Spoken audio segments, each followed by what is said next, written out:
11 de diciembre de 2008. En un apartamento de lujo en Manhattan, un hombre levanta el teléfono y marca a la policía. Su voz es tranquila, casi monótona. No hay nerviosismo, no hay duda. Solo una confesión que está a punto de destruir Wall Street. Todo era una mentira, dice. No hay inversiones, no hay ganancias, nunca las hubo. Ese hombre es Bernie Madoff y acaba de admitir haber orquestado el fraude financiero más grande de la historia. 65 mil millones de dólares evaporados, décadas de mentiras, miles de víctimas, una estafa que comenzó con una simple promesa: confía en mí. Y todos lo hicieron. Durante más de 20 años, Bernie Madoff fue una leyenda de Wall Street, un titán de las finanzas, el hombre al que los ricos le confiaban sus fortunas, un pionero respetado que había ayudado a modernizar el mercado bursátil estadounidense. Sus clientes no eran personas comunes. Eran bancos internacionales, celebridades de Hollywood, fundaciones benéficas, incluso sobrevivientes del Holocausto que habían depositado en él los ahorros de toda su vida. Pero detrás de esa reputación impecable, detrás de esa fachada de éxito y exclusividad, había un secreto tan simple, tan brutal, que cuando finalmente salió a la luz, nadie podía creer que hubiera funcionado durante tanto tiempo, porque Bernie Madoff no era un genio financiero. Era un mentiroso magistral. Y su arma más poderosa no era el dinero, era la confianza. Antes de ser el estafador más infame del siglo XXI, Bernie Madoff era solo un joven ambicioso del barrio de Queens, Nueva York. Nacido en 1938 en una familia judía de clase trabajadora. Bernie creció rodeado de limitaciones económicas, pero con una hambre voraz de éxito. Su padre vendía artículos deportivos. Su madre intentaba mantenerse a flote con pequeños negocios que nunca despegaban. Bernie observaba todo, absorbía cada lección. Desde joven entendió algo fundamental. En América no importa de dónde vienes, importa la imagen que proyecta. En 1960, con solo $5,000 ahorrados de trabajos de verano como salvavidas, Bernie Madoff fundó su propia firma de inversión. No tenía conexiones poderosas, no tenía un título de una universidad de élite, no tenía el respaldo de familias ricas, pero tenía algo más peligroso: determinación y un talento innato para ganarse la confianza de la gente. Al principio, Bernie operaba de forma legítima. Compraba y vendía acciones para pequeños inversionistas. No era glamoroso, pero funcionaba. Su firma crecía lentamente, construyendo una reputación sólida. Bernie era meticuloso, profesional, confiable. Los clientes lo recomendaban. Las referencias se multiplicaban. En Wall Street, donde la competencia era despiadada, Bernie se posicionaba como el hombre que siempre cumplía. Pero Bernie no quería ser solo otro corredor de bolsa. Quería estar en la cima. Y durante los años 70 y 80 comenzó a innovar. Ayudó a crear el sistema electrónico de comercio Nasdaq. Fue presidente de la junta directiva. Su nombre apareció en los titulares de los periódicos financieros. Bernie Madoff no era un desconocido. Era un pilar de Wall Street. Un hombre respetado por reguladores, banqueros y la élite financiera. Para el mundo exterior, Bernie lo había logrado.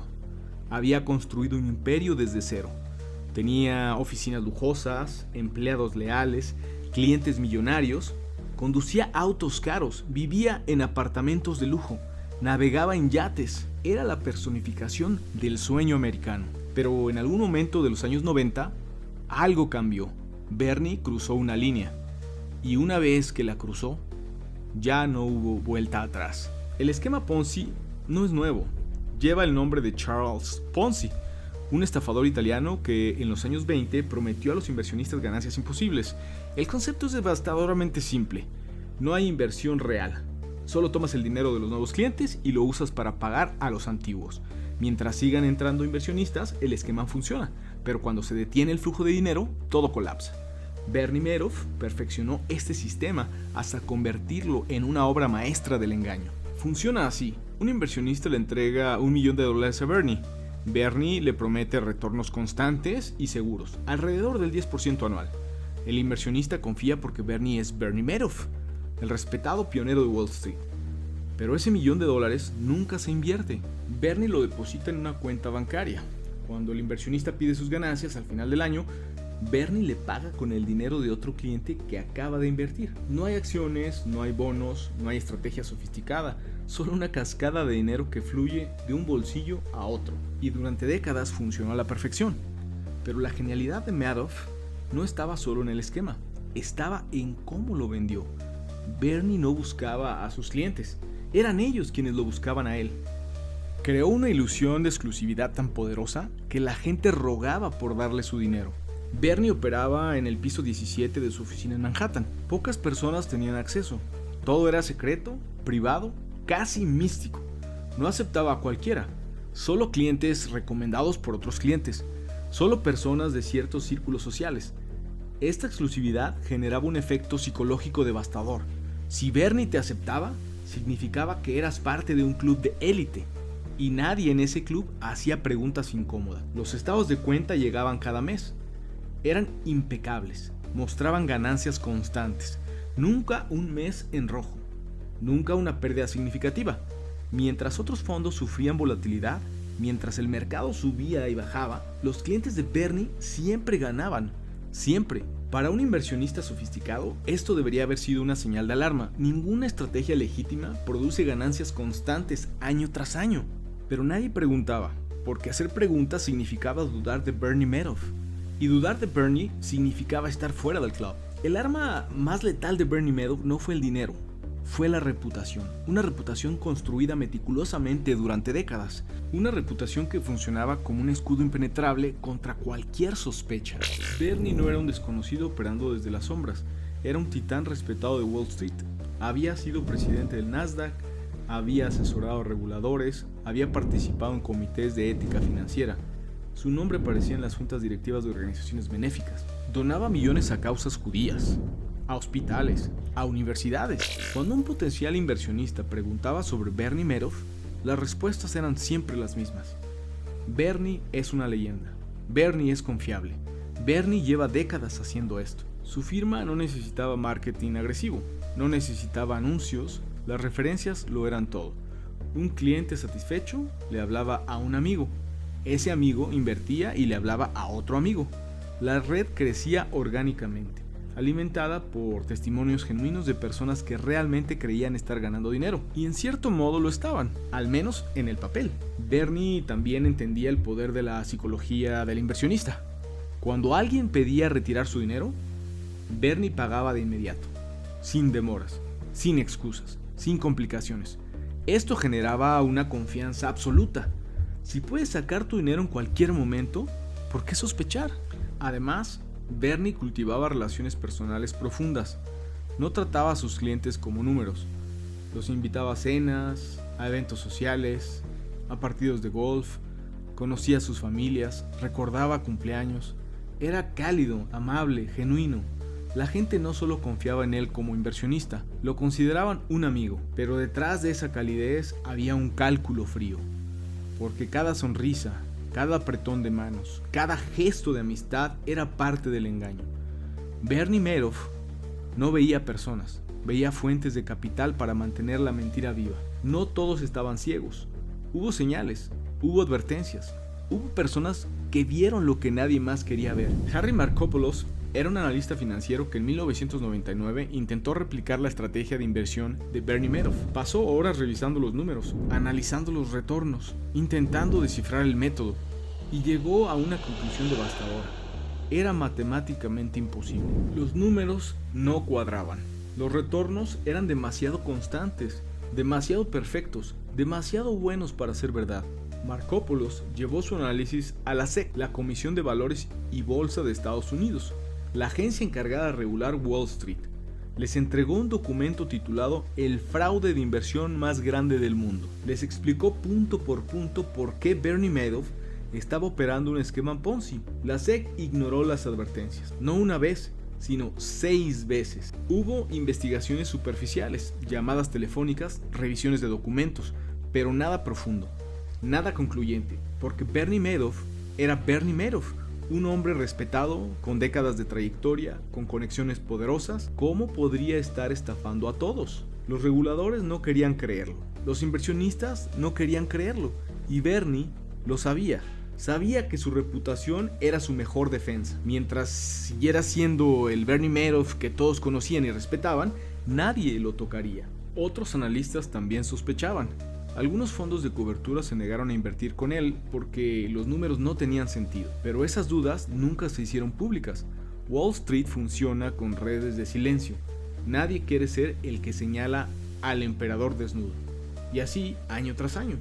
Las advertencias se acumulaban en archivadores polvorientos y Bernie seguía operando. Seguía recibiendo dinero, seguía pagando a los clientes antiguos con el dinero de los nuevos, seguía manteniendo la ilusión perfecta, hasta que llegó el 2008. La crisis financiera de 2008 fue un terremoto que sacudió el sistema global. Bancos colapsaron, empresas gigantes se desplomaron. El pánico se apoderó de los mercados. Los inversionistas corrieron a retirar su dinero. Querían liquidez, querían efectivo, querían seguridad. Y ahí es donde el esquema de Bernie Madoff comenzó a derrumbarse. Durante décadas, el fraude había funcionado porque siempre entraba más dinero del que salía. Pero en el otoño de 2008, esa dinámica se invirtió. Los clientes empezaron a pedir sus fondos de vuelta. Primero fueron unos pocos millones, luego decenas de millones, luego cientos. Bernie intentó conseguir más capital, llamó a contactos, buscó nuevos inversionistas, movió dinero entre cuentas, pero la hemorragia era imparable. Para diciembre del 2008, los clientes habían solicitado retirar $7,000 millones. Bernie Madoff solo tenía 300 millones en el banco. El castillo de naipes estaba cayendo, y Bernie lo sabía. Había llegado el final. Después de décadas de engaño, después de miles de mentiras, después de haber construido un imperio basado en la confianza, todo se estaba desmoronando.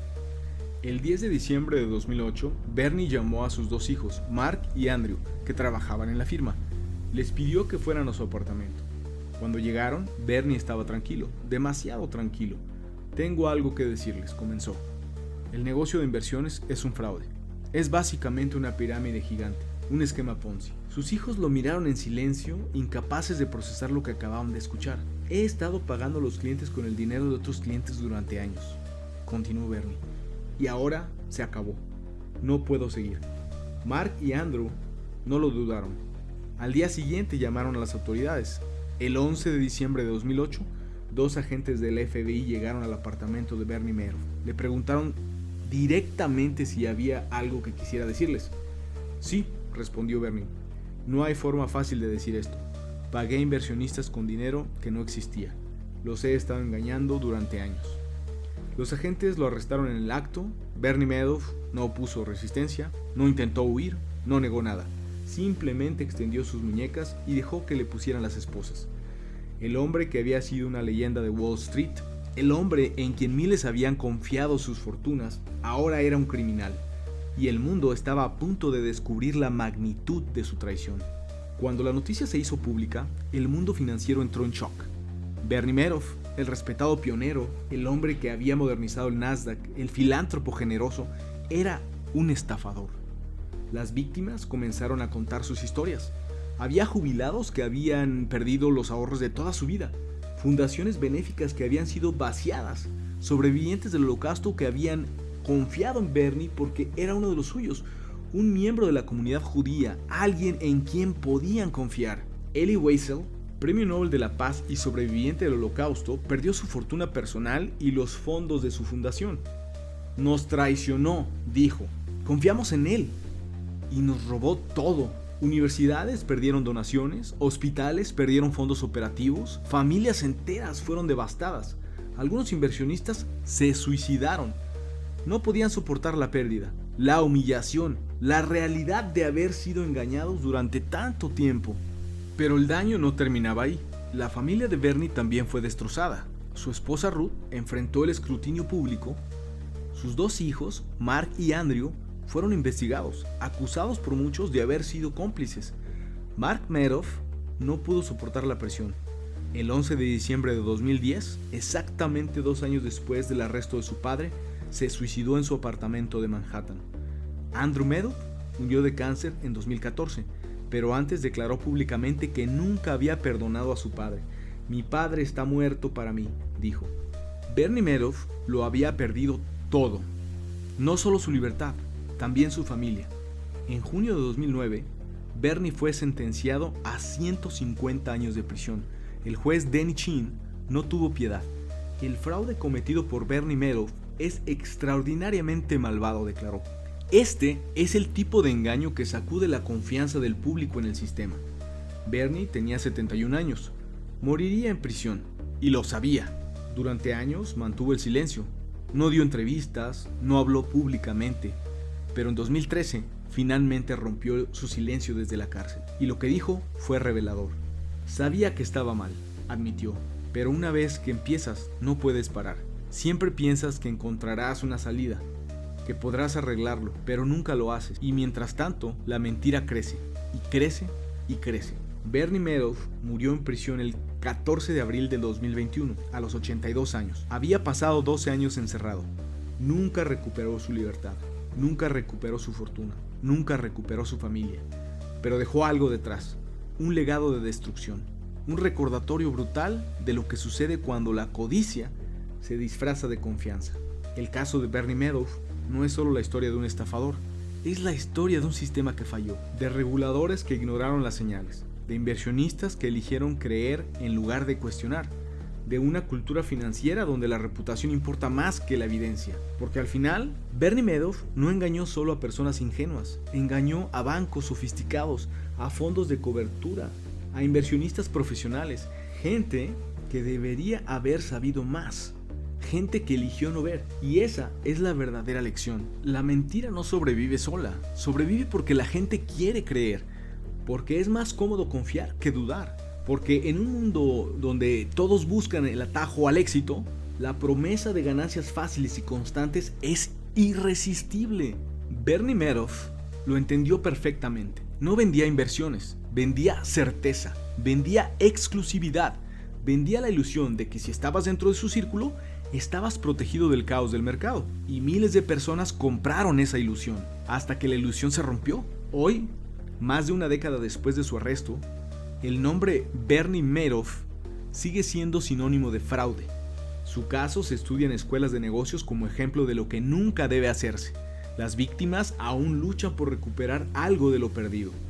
Pero quizás la pregunta más inquietante es esta: ¿cuántos Bernie Madoff hay todavía allá afuera? ¿Cuántos esquemas están operando en este momento, ocultos detrás de reputaciones impecables y promesas de éxito? Porque la verdad es que Bernie Madoff no fue un genio criminal, fue simplemente un hombre que entendió algo fundamental sobre la naturaleza humana. Cuando todos quieren creer, nadie hace preguntas. Y una mentira sin preguntas puede durar décadas.